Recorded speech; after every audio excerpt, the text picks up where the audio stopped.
ایک مطلب اس سے پہلے کیا یار مولوی ڈراتے رہتے ہیں ہر وقت، عوام کو ڈرا کے رکھا ہے، یہ ہو جائے گا وہ ہو جائے گا. ایک اور ڈرامہ تھا چلیے آگے یار کرنے کی بات ہے. یہ تو بڑا زبردست مسئلہ ہے. اچھا is to master, overcome, and supersede every.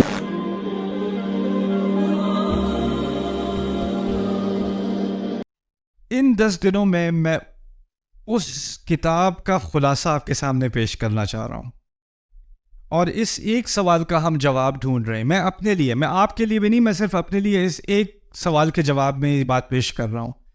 میرے نزدیک قرآن انسان کا کلام ہو ہی نہیں سکتا. کیوں نہیں؟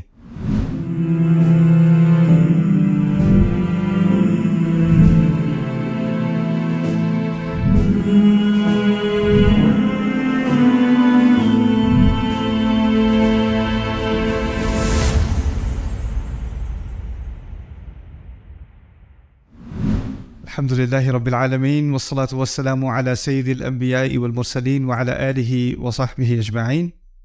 چلیں میں آپ سے اس کورس کے بارے میں کچھ باتیں کرتا ہوں. یہ کورس اصل میں اس کی شروعات ہوئی تھی جب میں کالج میں تھا، اور کالج میں میں نے ایک کورس لیا تھا کمپیریٹیو لٹریچر.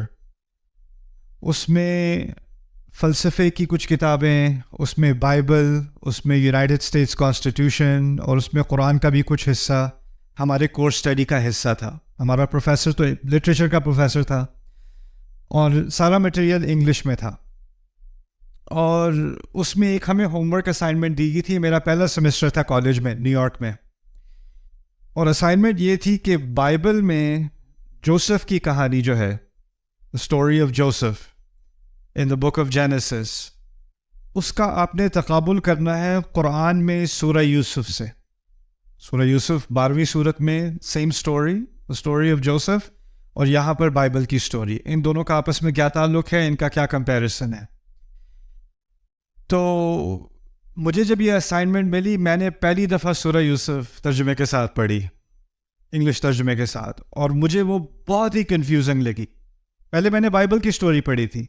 اچھا، بائبل کی اسٹوری میں نام بھی ہے، ماں کا نام بھی ہے، باپ کا نام بھی ہے، بھائیوں کا نام بھی ہے، کہاں پر رہتے تھے، کون سے گاؤں میں رہتے تھے، مصر کیسے پہنچے، مصر میں کس علاقے پر پہنچے، وہ جو منسٹر تھا عزیز، اس کا کیا نام تھا، اس کی بیوی کا کیا نام تھا، ساری معلومات تھیں. آپ قرآن پڑھو تو نہ بھائیوں کا نام، نہ ماں کا تو ذکر بھی نہیں. اور پھر جو بائبل میں قصہ ہے اس میں جگہوں کے نام، یہاں پر جگہوں کا بھی کوئی ذکر نہیں، کوئی خاص نہیں، بس مصر کا ایک لفظ کہہ دیا ایک دفعہ بس. اب وہ مصر کا باقاعدہ منسٹر ہے، لیکن اس کو بھی العزیز، یعنی جس کے پاس اقتدار ہو، بس اتنی سی بات کیا کہ آگے بات چلتی. اس کی بیوی کا نام نہیں، کوئی بھی تفاصیل نہیں. تو لگا یہ کہ قرآن میں بہت ساری معلومات مسنگ ہیں. بائبل میں بہت زیادہ معلومات ہیں اور قرآن میں بہت ساری چیزیں مسنگ ہیں. اور اس بات سے مجھے ایک کنفیوژن بھی ہوئی اور غصہ بھی آیا کہ ایک انا ہوتی ہے نا، پیدائشی مسلمان ہیں، اور اب لگ یہ رہا ہے کہ بائبل جیت رہی ہے. مذہبی اعتبار سے بھی نہیں، لیکن ایک ہیریٹیج ہے ہماری. میں مسلمان ہوں، پیدائشی مسلمان ہوں، اور ہمیں قرآن پر فخر ہے. سمجھ آتا ہو نہ ہو، فخر ضرور ہے. اور بچپن سے یہ سنا ہے کہ اس کا ایک ایک لفظ ایک ایک مقام پر بالکل پرفیکٹ ہے. اس سے آپ ایک لفظ کو اپنی جگہ سے ہٹا نہیں سکتے، اور اس میں کوئی چیز نہ زیادہ کی جا سکتی ہے نہ کم کی جا سکتی ہے. تو لا یأتیہ الباطل، اس پہ تو کوئی باطل آ ہی نہیں سکتا. تو اس غصے کی وجہ سے مجھے سمجھنے کی خواہش ہوئی کہ میں اس قرآن کو، شاید ترجمے میں کچھ مسنگ ہے، شاید عربی میں کوئی ایسی بات ہو رہی ہے جو ترجمے میں مسنگ ہے. اور اس وقت سے میری ایک دلچسپی ہوئی قرآن کو بغیر ترجمے کے سمجھنے میں. اور جب میں نے عربی کے بعد قرآن کا مطالعہ شروع کیا تو میرے ذہن میں اور بھی مزید سوال آنے شروع ہو گئے. کیونکہ اللہ تعالیٰ قرآن میں جب بات کرتے ہیں، آپ نے کسی میں تھوڑا سا بھی قرآن پڑھا ہو تو قرآن میں کچھ ایسی کوالٹیز ہیں جو اور کتابوں میں نہیں ہیں. اللہ تعالیٰ فرض کریں کبھی تقوی کی بات کرتے ہیں، لیکن ایک دفعہ نہیں کرتے، بار بار کرتے ہیں. 200 سے زیادہ مرتبہ ایک ہی مضمون پہ، تقوی پہ ذکر کیا جا رہا ہے، تقوی کا. اگر کسی ایک قصے کی بات ہو رہی ہے، موسیٰ علیہ السلام کا قصہ ہو رہا ہے، تو وہ ایک مقام پر مکمل بات نہیں کی جا رہی، تھوڑی سی یہاں، تھوڑی سی وہاں، تھوڑی سی وہاں، یعنی ٹوٹا ہوا ایک چھوٹا سا ٹکڑا ادھر، ایک ٹکڑا ادھر، ایک ٹکڑا ادھر۔ پھر دوسری بات، اگر قصہ دوبارہ دہرایا بھی جا رہا ہے تو اس کی تقریباً کچھ تفاصیل وہی ہیں جو پہلے بھی کہی جا چکی ہیں، تو دوبارہ کہنے کا کیا فائدہ؟ آپ کسی اور کتاب کو کھول لو، اس میں اگر کوئی پرانی بات، یا چیپٹر 5 پہ آپ پہنچے ہو، 5ویں باب پہ پہنچے ہو، اور اس میں تیسرے باب کا کوئی حوالہ دینا ہوتا ہے، تو جو کاتب ہوتا ہے، آتھر ہوتا ہے، وہ کہہ دیتا ہے آپ فلانے پیج پہ چلے جائیں، اس بات کا وہاں ذکر ہو چکا ہے۔ وہ پوری بات دوبارہ نہیں چھاپے گا، وہ صفحے کو ضائع نہیں کرے گا، رائٹ؟ لیکن قرآن میں ایسی بات نہیں ہے۔ قرآن جب آپ کتاب کے طور پہ پڑھتے ہو تو جو بات آپ نے پہلے پڑھی تھی وہی بعد میں بھی آ رہی ہے، کبھی کبھی وہی جملہ، وہی آیت، وہی ذکر، لفظ با لفظ دوبارہ ریپیٹ ہو رہا ہے۔ پھر دوسری بات کہ عام کتاب میں ایک ترتیب ہوتی ہے، پہلا چیپٹر، دوسرا چیپٹر، تیسرا چیپٹر۔ جو بات آپ نے پہلے میں سیکھ لی وہ آپ نے دوسرے میں نہیں سیکھنی، اس کی بنیاد پر دوسرے کی بات ہوگی، پہلے 2 کی بنیاد پر تیسرے چیپٹر کی بات ہوگی، اور اسی طرح ترتیب سے جتنا آپ آگے جاؤ گے اتنا مضمون آگے بڑھتا چلا جائے گا۔ اور اگر آپ مضمونوں کی یا چیپٹرز کی، ابواب کی ترتیب کو ادھر ادھر کرو گے نا تو کتاب کی کوئی تک نہیں بنے گی، کچھ سمجھ نہیں آئے گی یہ کیا ہو رہا ہے۔ لیکن قرآن کے اندر اگر آپ فرض کریں کوئی سورۃ العصر پڑھتا ہے اور اس کے بعد جا کے سورۃ البقرہ پڑھتا ہے اور اس کے بعد جا کے سورۃ التوبہ پڑھتا ہے، 9ویں سورت، پھر جا کے سورۃ الناس پڑھتا ہے، آخری سورت، بات پھر بھی اس کو سمجھ آ جائے گی۔ یعنی وہ ایک طرح سے ان میں سے ہر ایک سورت انڈیپینڈنٹ ہے، وہ خود سے ہی ایک کتاب ہے، اس کا کسی باقی حصے سے لگتا ہے کہ کوئی تعلق ہے یا نہیں ہے، کچھ سمجھ نہیں آ رہی۔ بات اور کتابوں کی طرح نہیں ہے۔ میں دینی اعتبار سے بات نہیں کر رہا، ادبی اعتبار سے بات کر رہا ہوں۔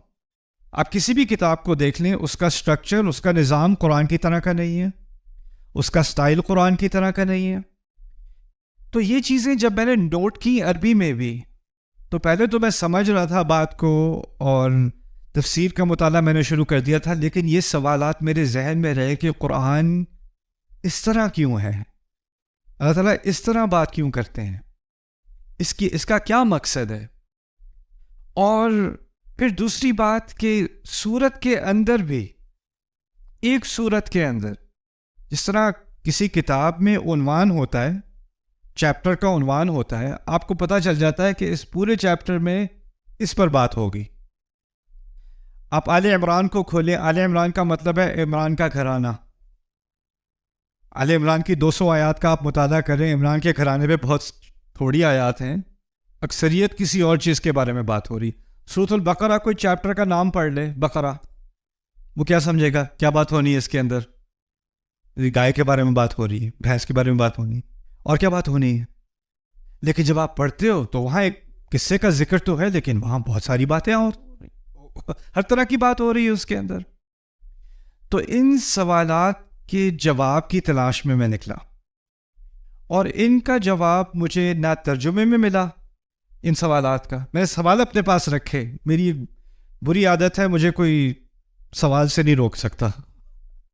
اور ہمارے سرکلز میں کیا ہوتا ہے، خاص کر جو دینی سرکل ہوتا ہے، اس میں اگر آپ کو ایسا سوال پوچھو جو آپ کے پڑھانے والے کو اچھا نہ لگے تو آپ کو کہہ دیتے ہیں استغفار کرو، توبہ کرو، یہ کوئی پوچھنے کا سوال ہے، اور وہ آپ کو سپریس کر دیتے ہیں۔ لیکن میری بس ایک دماغ میں ایک بات آ گئی، مجھے اس کا جواب چاہیے، تو میں اس سفر پہ نکلا۔ کیا کچھ لوگوں نے ہماری تاریخ میں یہی سوال پوچھے ہیں کہ نہیں، اور ان سوالوں کے جواب کی تحقیق کی ہے کہ نہیں؟ اور مجھے دل کو بڑی خوشی ہوئی کہ اس پر بہت کام ہوا ہے، بہت زیادہ کام ہوا ہے، لیکن اس کی اکثریت عربی میں ہے، اس کام کی اکثریت، اور اس کا ایکسپوجر عربوں کو خود بھی کم ہے۔ یعنی عام عرب آج کا اس کو ان باتوں کا علم نہیں ہے، اور اس کے علاوہ جو باقی مسلمان ہیں، جو اکثریت ہے امت کی غیر العرب، ان کو تو بالکل بھی نہیں ہے۔ اور پھر دوسری بات یہ کہ یہ جو کتابیں ہیں جن میں ان باتوں کے بارے میں کچھ بات سکھائی گئی ہے، وہ ایسی علمی کتابیں ہیں، ایسی ٹیکنیکل کتابیں ہیں کہ اگر میں آپ کو ان کتابوں کا حوالہ دینا شروع کر دوں تو آپ کو پہلے ہی بات سمجھ نہیں آئے گی کہ وہ بات ہی اتنی پیچیدہ طریقے سے بات بیان کی جا رہی ہے۔ تو اس کورس میں نے ایک کورس تیار کیا تھا 2005 میں 2005 میں ڈیوائن سپیچ کے نام سے.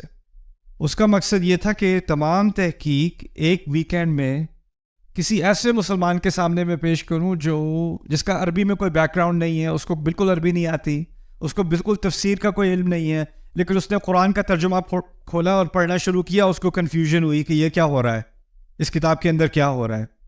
اور میں اس کے سامنے یہ بات واضح کرنا چاہ رہا ہوں کہ میں اس تحقیق کے بعد اس نتیجے پر کیسے پہنچا کہ یہ ایک انسان کے لیے ممکن ہے ہی نہیں.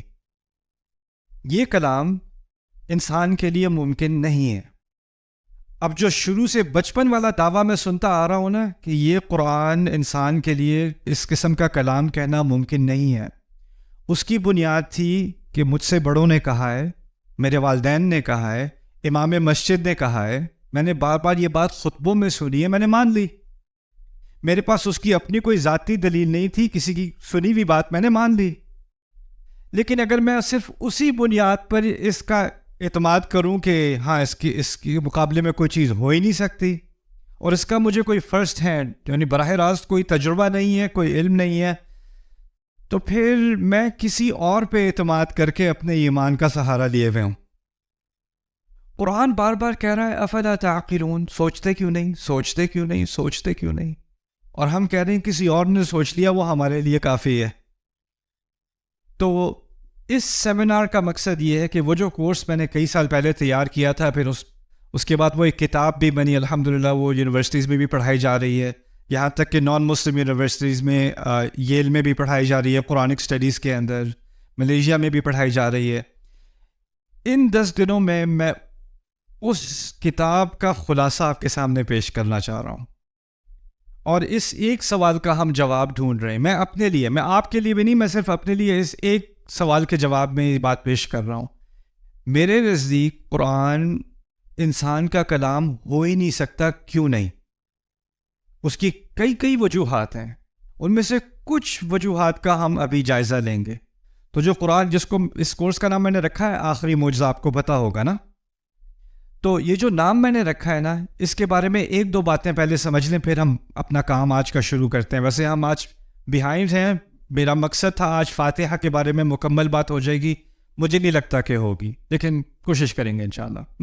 میں رش نہیں کروں گا, اگر زیادہ ٹائم چاہیے تو کل کر لیں گے, اگلے دن کر لیں گے انشاءاللہ, لیکن میں مٹیریل کو رش نہیں کرنا چاہ رہا. اب میں چاہتا ہوں کہ آرام سے ایک چیز کو آپ صحیح طرح سے سمجھیں, اس کے بارے میں سوال ہوں تو آپ کو سوال پوچھنے کا بھی موقع ملے. قرآن کے معجزے کے بارے میں ایک بات سمجھ لیں. اگر کوئی سمندر میں غوطہ لگاتا ہے, گہرائی میں اترتا ہے, وہاں اس کو موتی ملتا ہے یا کوئی خاص قسم کی مچھلی ملتی ہے, اور وہ نکال کے وہ لاتا ہے اور کہتا ہے یہ دیکھو میں نے کیا ڈھونڈا سمندر میں سے, اور وہ یہ دعویٰ کرے کہ اصل جو سمندر کا خزانہ ہے نا وہ میرے ہاتھ میں ہے, کیا اس کا دعویٰ صحیح ہوگا؟ سمندر بہت بڑی چیز ہے, آپ بہت چھوٹی چیز ہو. آپ جتنے بھی غوطے لگا لو, پوری زندگی غوطے لگاتے رہو, آپ کے پاس اتنے سے موتی آنے ہیں آپ کے ہاتھ میں, اور باقی کتنے لامعلوم خزانے پیچھے رہ گئے, نامعلوم خزانے آپ کو پتہ بھی نہیں, دنیا کو بھی نہیں پتہ. قرآن کی مثال اللہ تعالیٰ نے خود دی ہے ایک سمندر کی طرح کی, بلکہ ایک نہیں کئی سمندر کی طرح. قُلْ لَوْ كَانَ الْبَحْرُ مِدَادًا لِكَلِمَاتِ رَبِّي لَنَفِدَ الْبَحْرُ قَبْلَ أَن تَنْفَدَ كَلِمَاتُ رَبِّي وَلَوْ جِئْنَا بِمِثْلِهِ مَدَدًا. کہہ دو کہ اگر میرے کلمات, میرے الفاظ سمندر کی طرح ہوتے. اس کی مثال دی اللہ تعالیٰ نے. اب سمندر کی مثال سے کیا فائدہ ہوا؟ ہم قرآن میں تدبر کرتے ہیں جیسے کوئی غوطہ لگانے والا سمندر میں غوطہ لگاتا ہے. اگر میں ساری زندگی سمندر کے اندر گزار دوں نا اپنی, تو میرے جسم پہ, پورے جسم پہ کچھ قطرے ہی لگے ہوں گے. میں نے پورے سمندر کا تجربہ نہیں کیا, اور میں گہرائی میں بھی اتر جاؤں تو میرے ہاتھ میں 1-2 موتی آنے ہیں, 5-6 آنے ہیں, 500 آ جانے ہیں, 1000 آ جانے ہیں. میں کبھی یہ دعویٰ نہیں کر سکتا کہ میرا پورے سمندر پر عبور ہے, یا میں پورے سمندر کا ترجمہ کر چکا ہوں, اور اس میں جو خزانے تھے وہ میرے ہاتھ میں ہیں. یہ بھی ہو سکتا ہے کہ کوئی اور غوطہ لگائے, اس کو کوئی اور خزانہ ملے اور مجھے کوئی اور ملے, اور میں کہوں اصل خزانہ یہ ہے, اور وہ کہے اصل خزانہ یہ ہے. کس کی بات صحیح ہے؟ ایک طرح سے دونوں کی بات صحیح ہے لیکن دونوں کی بات غلط بھی ہے. ایک خزانہ یہ ہے اور ایک خزانہ یہ ہے. یہ بھی ہو سکتا ہے کہ وہ میرے خزانے کو دیکھے, میرے موتی کو دیکھے کہ یہ تو بس صحیح ہے لیکن اصل چیز یہ ہے, میرے نزدیک بہتر خزانہ یہ والا ہے. یہ بھی ممکن ہے, یہ عین ممکن ہے.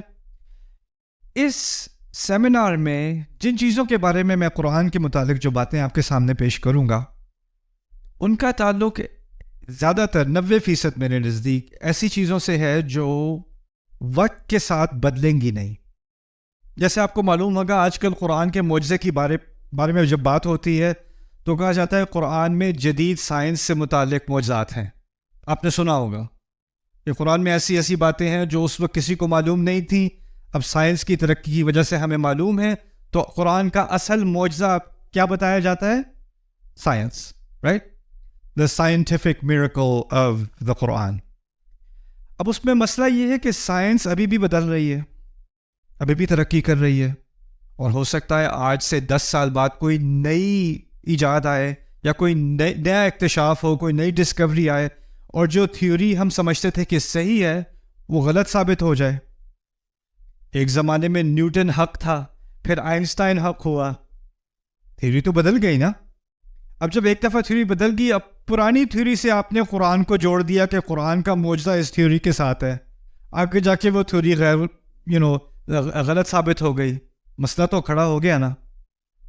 یہ کیا ہوتا ہے کہ ہم قرآن کا معجزہ قرآن سے باہر ڈھونڈتے ہیں, ٹھیک ہے نا. تو قرآن کے 2 طرح کے معجزے ہیں. ایک قرآن جو باہر کی بات کر رہا ہے اس سے کبھی معجزہ ثابت ہو سکتا ہے, میں اس کا انکار نہیں کر سکتا, کرتا وہ ہو سکتا ہے. لیکن ایک قرآن کا معجزہ ہے اس کے اندر ہی, اس کو باہر جانے کی ضرورت نہیں, اس کے اندر ہی ہے.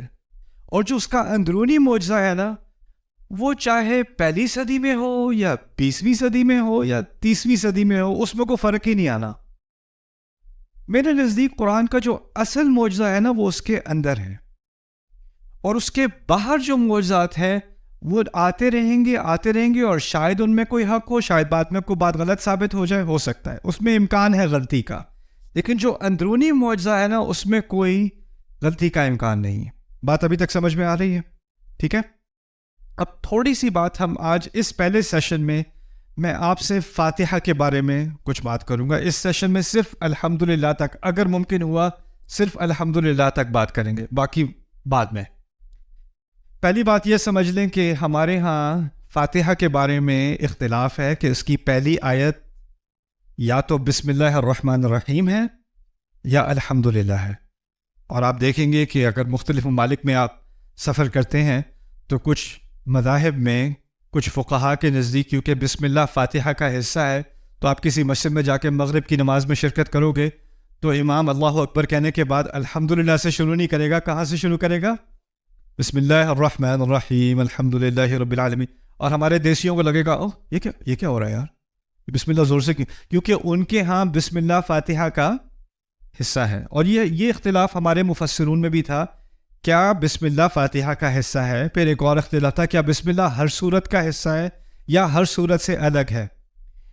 اس بحث میں بہت دیر لگ جائے گی, اور اگر ہم نے بسم اللہ پر آج بات کی تو اسی میں 2-3 گھنٹے لگ جائیں گے.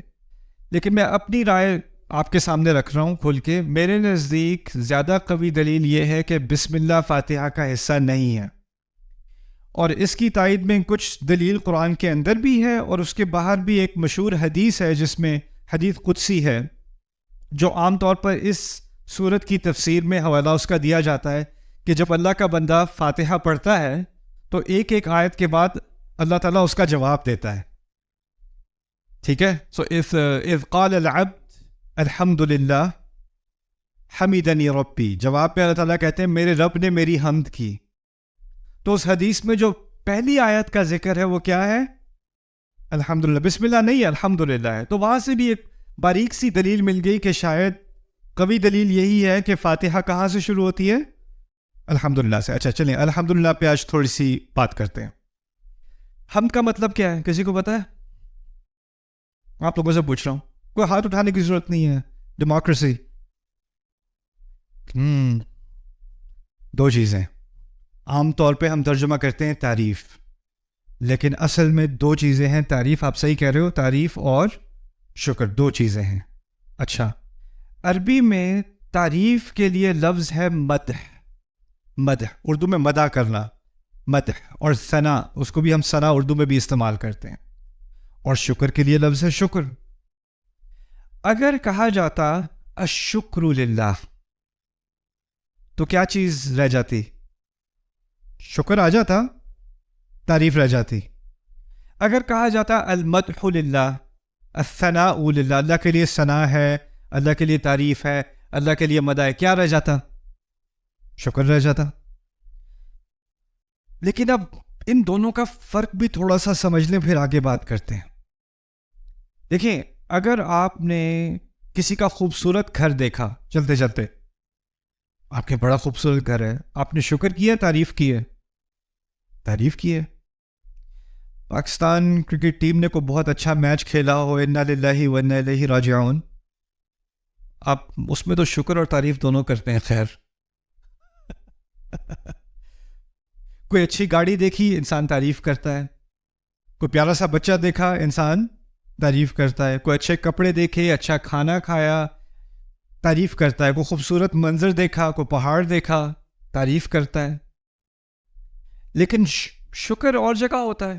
اور جس چیز کی آپ تعریف کرتے ہیں لازمی نہیں کہ اس کا آپ شکر کریں. اگر آپ ایک بچے کی، کیوٹ سے بچے کی تعریف کر رہے ہیں تو آپ بچے کا شکریہ ادا نہیں کرتے، کوئی سینس نہیں بنتی. کوئی خوبصورت گاڑی ہے تو اس کی گاڑی کے پاس آ کے آپ گاڑی پہ ہاتھ رکھ کے اس کا شکریہ ادا نہیں کرتے، تعریف ضرور کر دیتے ہیں، بڑے مزے کی گاڑی، لیکن آپ اس کا شکر ادا نہیں کرو گے، شکر کی کوئی تک نہیں بنتی. اسی طرح اس کا متضاد بھی صحیح ہے. کبھی کبھی ایسا ہوتا ہے کہ آپ کسی کا شکر ادا کرتے ہیں لیکن وہ تعریف کے لائق نہیں ہوتا. ایسا بھی ہو سکتا ہے. ابراہیم علیہ السلام کو وہی دین سکھایا گیا جو ہمیں سکھایا گیا. ہمیں کیا دین سکھایا گیا؟ انشکر لی ولی والدیک، اپنے رب کا شکر کرو اور دونوں والدین کا شکر کرو.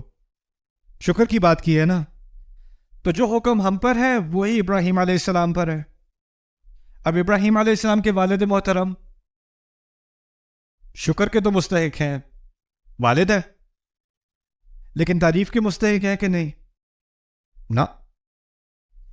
فرعون نے موسیٰ علیہ السلام کی پرورش کی محل کے اندر، اور بعد میں اپنا احسان بھی جتلایا. جب موسیٰ علیہ السلام واپس آئے تھے، کہا تھا الم نربک فینا ولیدا ولبثت فینا من عمرک سنین، تمہیں اتنے عرصے ہم نے تربیت یہاں نہیں دی، کتنے سال تم نے ہمارے یہاں نہیں گزارے، کبھی تم سے کرایہ لیا تھا، کبھی تم سے کوئی معاوضہ لیا تھا؟ احسان جتلانے والی بات ہے نا. اور آگے سے موسیٰ علیہ السلام نے بھی جواب میں کہہ دیا تھا وَتِلْكَ نِعْمَةٌ تَمُنُّهَا عَلَيَّ، یہی تو میرا ایک، یہ آپ کا ایک مجھ پر احسان ہے جو آپ نے مجھ پہ کیا.